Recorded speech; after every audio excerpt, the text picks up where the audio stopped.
Hello student, आज हम लोग बात करने वाले हैं क्लास 12 का first chapter relation and function.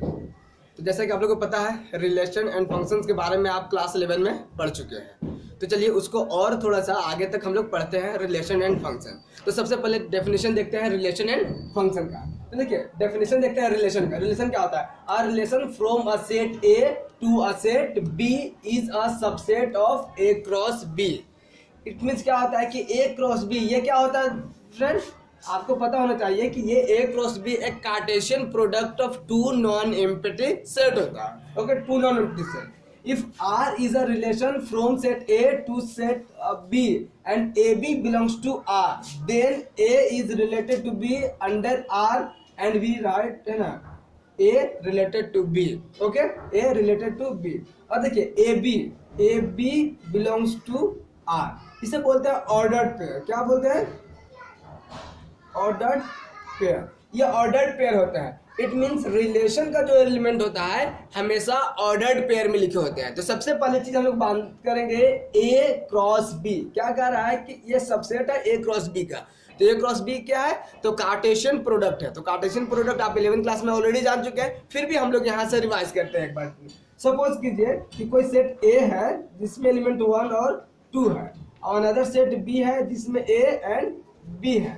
तो ए क्रॉस बी के मतलब क्या होता है कि इसका फर्स्ट एलिमेंट पहले और इसका फर्स्ट सेकेंड ऑर्डर के रूप में लिखते हैं। जैसे क्या हो गया कि A 1 and A, again 1 and B, again 2 and A and 2 and B.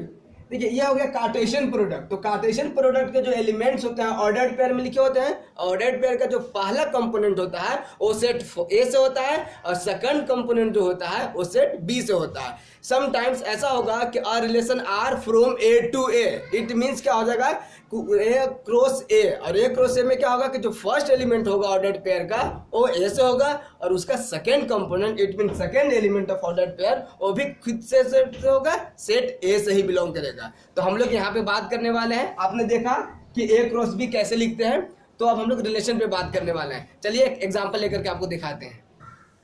चलिए अब नेक्स्ट एग्जांपल देखते हैं। ठीक है, set A is equal to 1 2 3। 1 2 3 is the element of set A and set B has 2 elements 2 and 5। तो हम लोग देखते हैं कि इसका कार्टेशियन प्रोडक्ट होता क्या है। तो लिखते हैं A cross B is equal to first A 2, फिर अगेन 1 5, फिर 2 2 2 5 3 2 3 5। ये कंप्लीट ए क्रॉस बी हो गया। तो आप आसानी से ऐसे लिख सकते हैं, ये कोई डिफिकल्ट है नहीं। पहला ऑर्डर पेयर के फर्स्ट कंपोनेंट कहाँ से बनाना है? सेट ए से, और उसका रिलेट करना है बाकी के सेट बी के साथ। देखिए 1 2 1 5, अगेन 2 से 2 2 2 5 3 से 3 2 एंड 3 5। ये क्या हो गया? ए क्रॉस बी। अब इसका कोई भी सबसेट मतलब क्या होता है कि इससे कोई भी अगर 2 एलिमेंट उठा लेते हैं तो आर क्या हो सकता है? 1 2 1 5। ये रिलेशन हो गया ए टू बी। या सपोज ये R1 हो गया। R2 अगर आप लिखना चाहते हैं तो 2 2 और 2 5, कोई भी, तो इसका एक सबसेट है। ये क्या हो गया? R2 is the subset of A cross B, R1 is the subset of A cross B, and R3 लिख दीजिए कोई भी, 3 2 एंड 3 5। ये क्या हो गया? R3 also is the subset of A cross B. It means क्या हो गया कि R1 R2 R3 these all are relation from A to B। आप बात आगे समझ में, कार्टेशियन प्रोडक्ट आप आसानी से जान गए हम। अब हम लोग करते हैं कि ऑर्डर पेयर एलिमेंट कैसे इक्वल होते हैं। चलिए एक सेकंड आपको दिखाते हैं। आपके पास लिखा हुआ है A B is equal to C D if and only यदि A is equal to B and C A is equal to C, first component of this ordered pair is equal to the first component of this ordered pair. It means C, A is equal to C and B is equal to D. इसका पहला element इसके पहले element के equal का होना चाहिए और इसका सेकंड कंपोनेंट या सेकंड एलिमेंट के साथ इक्वल होना चाहिए। अगर ये इक्वल है तभी कोई दो ऑर्डर्ड पेयर एलिमेंट इक्वल होते हैं। अब एक 12th क्लास में एक सिंपल सा एग्जांपल पूछता है कभी कभी एग्जाम में कि find the value of x and y, तो दिखाते हैं आपको कि कैसे लिखे होते हैं और कैसे फाइंड करना है। ओके अब देखिए इस एग्जांपल को देखते हैं। यहाँ पे दो ऑर्डर्ड पेयर एलिमेंट गिवन है आपके पास, ये दोनों क्या है, इक्वल है। अब इक्वल है यहाँ से आपको फाइंड करना है, क्या फाइंड करना है, फाइंड ए एंड बी, ए और बी फाइंड करना है। तो क्या मैंने बताया था कि first component of first ordered pair element is equal to the first component of second ordered pair element. Okay, it means a + 3 is equal to 7 और b - 5 इज इक्वल टू 9। तो a is equal to 7 - 3, b is equal to 9 + 5, a is equal to 4 and b is equal to 40। ये और भी आसानी से find हो गया, कोई दिक्कत नहीं। इस तरह से जब कभी भी आपको ए और बी फाइंड करना होगा तो आप इजीली फाइंड कर सकते हैं। अब नेक्स्ट एग्जांपल आप देख लेते हैं। a + 2 - 5 इज इक्वल टू आपके पास है b - 3 a + 5।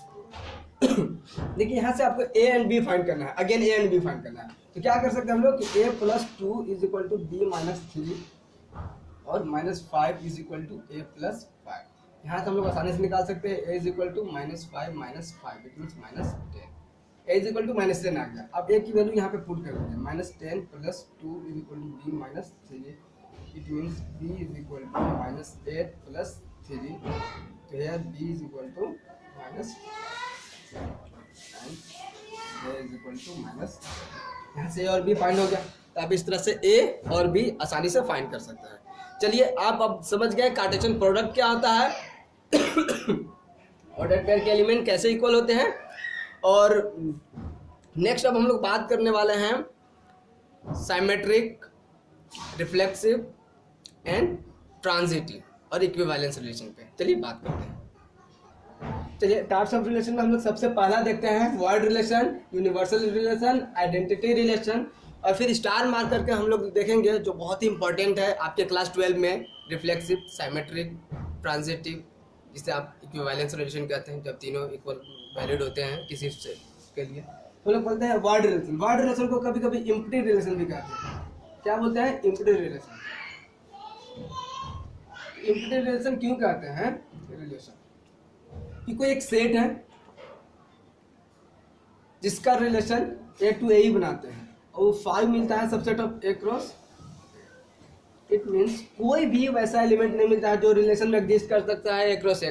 सपोज कर लीजिए a इज इक्वल टू क्या है, 1 2 3 4 5। ओके, हम लोग कहते हैं कि एक r जो रिलेशन है a b such that a - b is equal to 12। क्या है, r is the relation from a to a such that कि ab belongs to r and a - b belongs to 12। a - b is equal to 12 होना चाहिए। अब बताइए a b दोनों a से belong करना चाहिए, a और b कहाँ से बिलोंग करना चाहिए, a से बिलोंग करना चाहिए। लेकिन e - b करने से कोई आएगा एलिमेंट, 12 आएगा।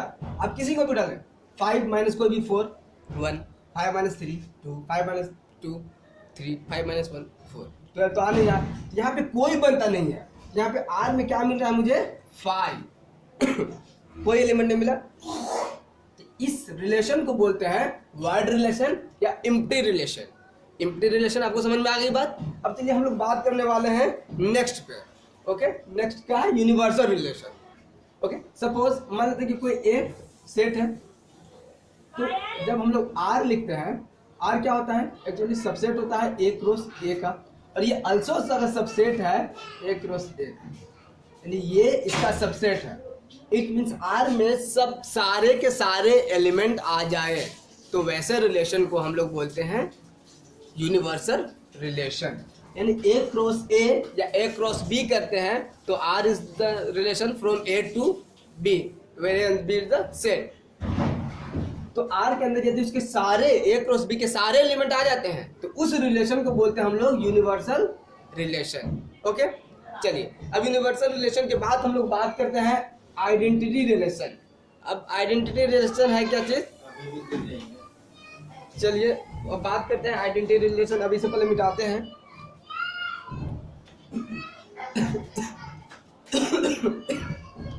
कितना हो गया? कितना देता है?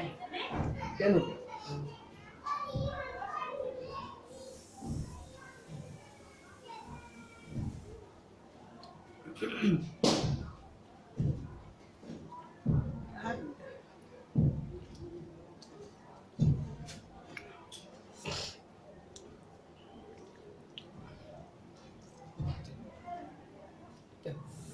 बन नहीं गया था मैंने।